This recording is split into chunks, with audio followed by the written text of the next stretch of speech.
What's up 20 something? I hope you're all in good health. Check out the subtitles in different languages up here on your phone or down here on your laptop. We have had enough fun. Today is the time to wake up for everyone who is entering their 20 or is already in their 20.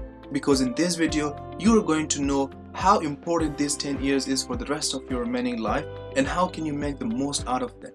Today I'm going to share the summary of The Defining Decade by Meg Jay. Are you ready? Let us begin.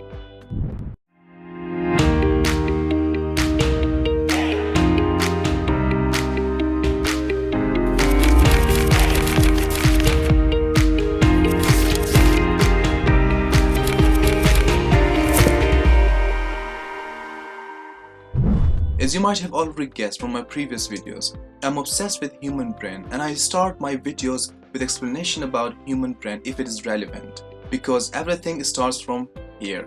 Similarly, let me first tell you about the brain in our 20s, then I will give you a tip for your profession, and then at the end we'll talk about your love life. Human brains develop in two directions, from bottom to the top and from back to the front. The part that is developed first is at the bottom near our spine. This part is responsible for breathing, senses, emotion, sex, pleasure, sleep, hunger and thirst, etc. The front part of our brain, which is right behind our forehead here, is developed the last. This part of the brain is called frontal cortex and it is responsible for all the hard thinking such as planning, reasoning and predicting about the future even during uncertain times. 20s is the decade when our frontal part of the brain develops. When we are 20-something, the emotional part of our brain is ready and functional, but our frontal part is under development. That is why for many of us who are in our 20s, it is difficult to forward think and figure out the adult dilemmas such as what job to take, where to live, whom to partner with, when to start a family, and is money saving necessary, etc. But that doesn't mean we should wait until we hit 30 and our frontal cortex part of the brain is fully developed so we can take the future decisions. There are 20-somethings who are more future-oriented and already know how to face uncertainties than many 30-somethings and 40-somethings. That is because environment has huge impact on our brain. At 2 points of our lives, we grow numerous neurons in our brains. Neurons are tiny cells that carry electrical messages throughout our body, and they are also responsible for learning. If you are interested to know more about neurons and to know how you can effectively use neurons to learn anything, watch the video that I will link for you at the end of this video. That neuron growth happens during the first 18 months of our life and during our 20s when our front part of the brain is developing. During the first 18 months, it helps us with learning language and all the other important life skills during that time. We learn from our environment whatever environment offers us. That is why if a baby is born in a Russian family and the family speaks with the baby and with each other in Russian language, the baby will learn Russian language. Similarly, in our 20s, during the last spike of this neuron growth, whatever environment provides us, we respond to it. As one of the famous neurologists says, it is the time of great risk and great opportunity. It is opportunity because we will never ever be ready in our lifetime to grasp and learn quickly anything. It is risk because we may lose the opportunity by not designing our environment in a way that we will learn and make our future. When I meet people, one of the most common compliments that I receive is, "You are more mature and wiser than your age." I was not able to understand why I am more mature than my age until now. Today I understand that my past experiences with terrorism, losing my beloved ones, homelessness, facing uncertainty, big responsibilities at a very young age, and having a constructive network of friends at early 20 until now provided an environment for my brain that it grew more mature and learned necessary life skills that for a normal 20-something it would not be possible.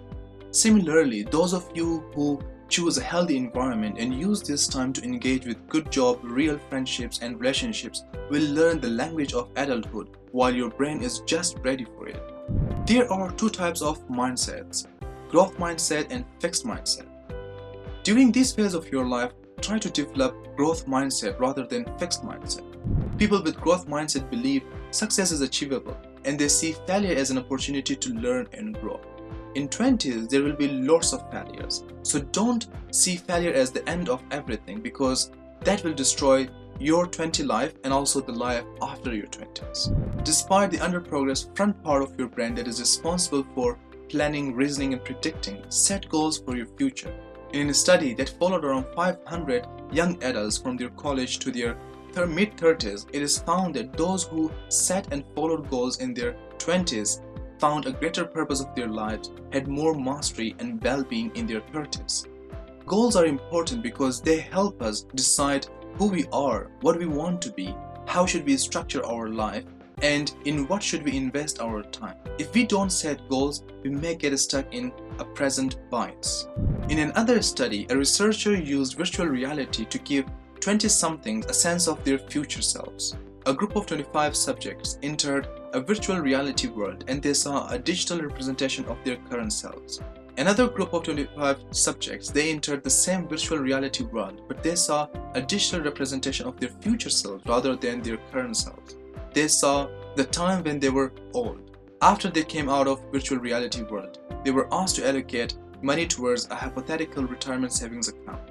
The subjects who saw their current selves in the mirror allocated an average of $74. Those who saw their future selves set aside double of that amount, an average of $178. This shows the concept of present bias. We all, regardless of our age, tend to value the rewards today more than the rewards tomorrow. We would rather have $100 today than $150 next month.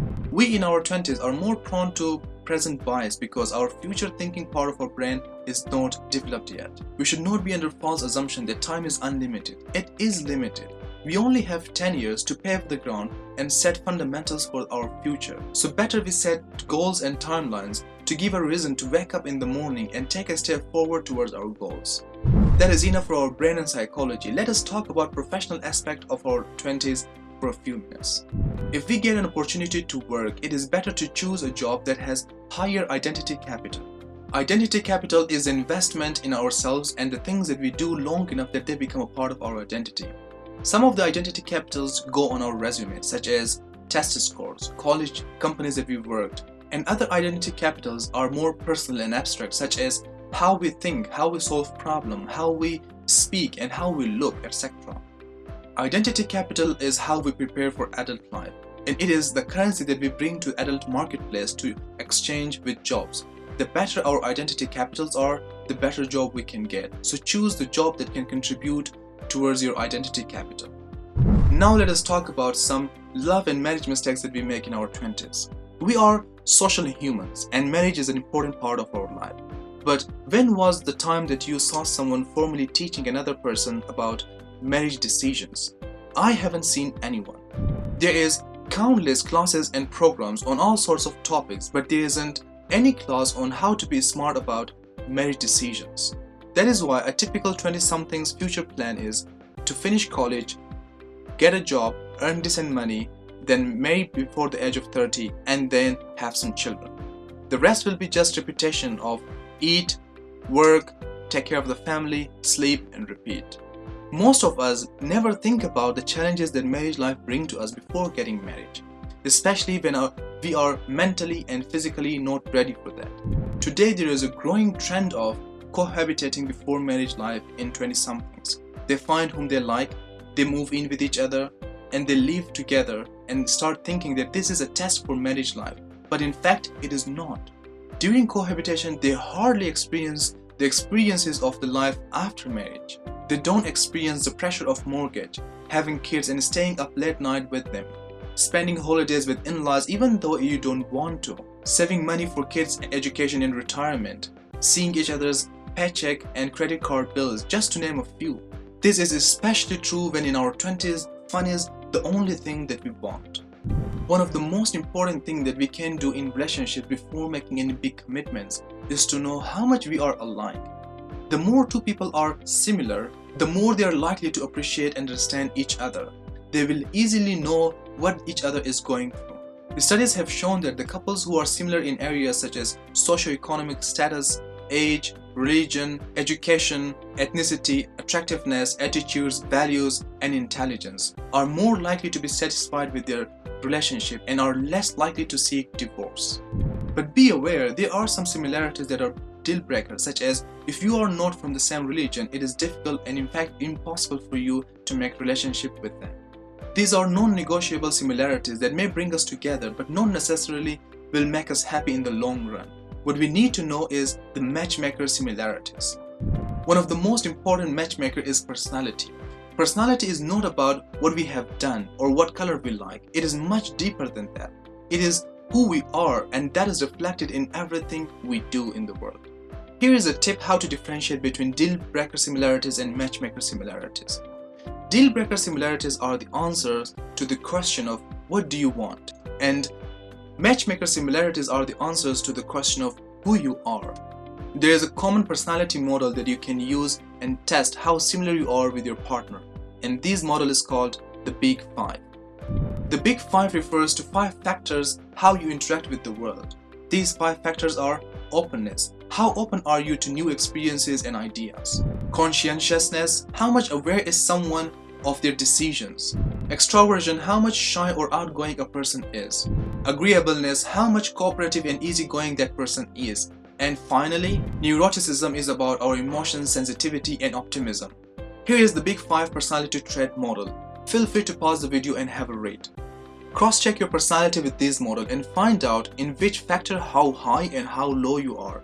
You can also be in the middle, and you can do the same personality test with anyone that you know well or you start to knowing well. This will show you how similar and different you both are. There is no wrong or right being how low or how high you are. It is your personality, and it shows you how you fit with the personalities of other people. It is about how you live and experience the world, and as a result, how other people experience you. I hope this video served as a wake-up call for you and gave you a better understanding of how important this decade is for all of us in our 20s, and what can we do to make our lives successful after our 20s. As I promised at the beginning of this video, watch this video to learn how to effectively learn anything through unlocking the power of your brain. If you want to know more about me, watch this video up here. Click on my profile here to join our growing community. As always, stay safe and stay healthy. Much love and bye.